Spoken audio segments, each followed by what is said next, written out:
Hello, our top story this hour, and rival mass protests have taken place across the Venezuelan capital, Caracas. Supporters and opponents of the president, Nicolás Maduro, have taken to the streets. The protesters say people from all over the country gathered to call for change. Well, Katrina Renton joins us now in the studio with the details. Katrina. Well, thank you very much indeed, Gavin. Now, hundreds of thousands of people took to the streets of Caracas earlier. Now, these protesters are trying to drive President Nicolás Maduro from power. They blame the country's socialist policies of the past 17 years, since the late Hugo Chavez came to power, for high inflation and increased crime. And today's demonstrations were triggered over claims the Electoral Commission is deliberately delaying a referendum that could shorten President Maduro's stay in power. However, supporters of the president also rallied in huge numbers, with the government accusing the opposition of trying to mount a coup.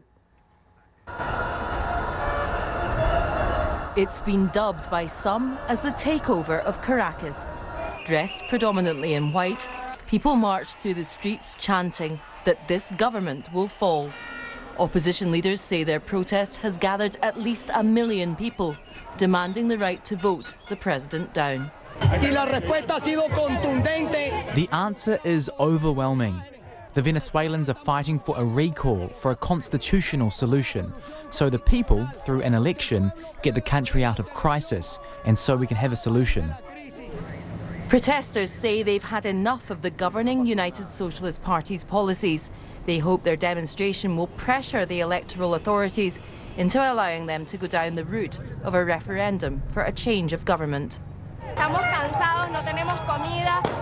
We are tired, we do not have food, the elderly don't have medicine, the people cannot go out because there is no security. It's like having a curfew that starts at 6 in the evening.